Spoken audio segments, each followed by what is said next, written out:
सरकार बनाएंगे, सरकार ही नहीं बनाएंगे, हरियाणा को एक नया हरियाणा, नंबर 1 हरियाणा विरोधियों के दमन के लिए किया जा रहा है। ये अपने आप में जो इंडिपेंडेंस, जिस नीयत से सीबीआई का गठन किया गया था कि देश में एक एजेंसी होनी चाहिए जो इंडिपेंडेंटली प्रूव कर सके, आप देख रहे हैं कि उसका राजनीतिकरण करके बीजेपी गलत इस्तेमाल कर रही है। आप मुझे बताइए, कांग्रेस ने सीबीआई का कब गलत इस्तेमाल किया?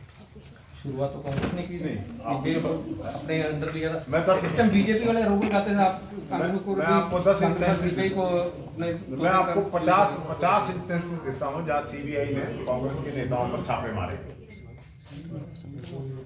आप मुझे ये एक बताइए, कौन सा बीजेपी का नेता सीबीआई के नेट में फंसकर अंदर गया? बताइए। आपने प्रश्न पूछा है तो बताइए जी। सर, चुनावों को अब समय ज़्यादा नहीं है, लेकिन अभी तक कांग्रेस का संगठन नहीं बन पाया। कांग्रेस का संगठन बन चुका है। देखिए, क्रमवार हो रहा है सभी काम। हमारी एआईसीसी का गठन हो गया है, हमारी पीसीसी का गठन हो गया है, और अब जिला स्तर के गठन होगा, ब्लॉक स्तर का गठन होगा। पार्टी का जो प्रदेश का संगठन है उसके निर्माण की प्रक्रिया जारी है। सर, अगर संगठन जैसे अभी पहले बनता तो कांग्रेस पार्टी और ज़्यादा मजबूती से अपनी बात भी याद रख सकती थी। मुझे विपक्ष जो पार्टी की बात करें मजबूत है सामने। मैं इस बात को स्वीकार करते हुए मुझे कोई परेशानी नहीं है कि आज तक जो कांग्रेस की कमजोरी दिखी वो संगठन, जमीनी संगठन ना होने की वजह से, लेकिन इस कमी को हम जल्दी पूरा करें। सर, अनुराग ढांडा ने आरोप लगाए थे कि कांग्रेस की सेटिंग हो गई है और भारतीय जनता। सर, पानीपत में आशीष कुमार हैं जो कि हेड कांस्टेबल थे, उनके ऊपर मामला दर्ज करके उन्हें बर्खास्त कर दिया गया नौकरी से। उसके बाद पत्रकारों के ऊपर भी पहले उन्हें। तो देखिए, आप कितने एचपीएससी का घोटाला, पेपर लीक घोटाले हुए, अधिकारियों को गिरफ्तार किया गया, करनाल में हुए हैं, बहुत से ऑफिसर्स अंदर हैं। तो ये बेचारा एक ईमानदार पुलिस का सिपाही जिसको सिंघम कहने लग गए थे लोग उसकी एक्टिविटीज की वजह से, वो उनकी आंख का वो बन गया, शूल बन गया, इसलिए उसको गिरफ्तार कर लिया क्योंकि वो भ्रष्टाचार के खिलाफ आवाज उठा रहा था, उसको डिसमिस कर दिया। पत्रकारों पर भी सर इंडिपेंडेंटली कोई करना चाहता है, जैसे एनडीटीवी से अभी गए हैं रविश की, उससे पहले पुण्य प्रसून, उससे पहले चौधरी, कितने लोग हैं, उनको चैनलों ने बाहर निकाला क्योंकि सरकार का दबाव। तो जो प्रेस की स्वतंत्रता है उस पर तो कलंक है बीजेपी, कोई स्वतंत्रता नहीं है। अगर ये कहा जाए कि आज की हिंदुस्तान की डेमोक्रेसी को आप क्या नाम देंगे, तो मैं कहूँगा इट इज पुतिन्स डेमोक्रेसी। इस तरह रशिया में डेमोक्रेसी है, कहने को सब कुछ है, वोट भी गलती से, लेकिन there is no independence, independent agency कोई नहीं। It is called Putin's democracy.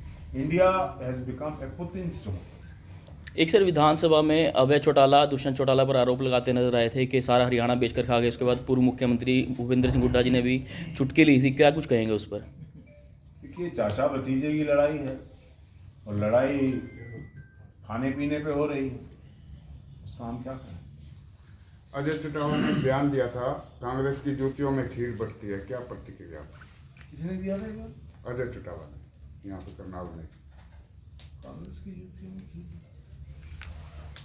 अपने परिवार की बात कह रहे हैं क्या? नहीं, कांग्रेस नहीं, उनकी परिवार में जूतियों में खीर बटी है ना। 8 साल से संगठन नहीं बना पाए। हमें जूतियों में खीर बटी तो है, उसी की बात कर रहे हैं वो। करनाल में देखा जाता है।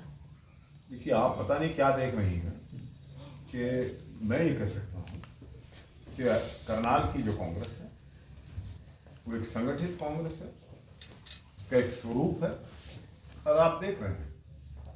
देखिए, एक साधारण सी बात, राजनीति में आस्थाएं हुआ करती हैं, मैं उस बात को चुबाना नहीं चाहता, लेकिन किसी व्यक्ति या नेता के प्रति आस्था हो, लेकिन सबकी आस्था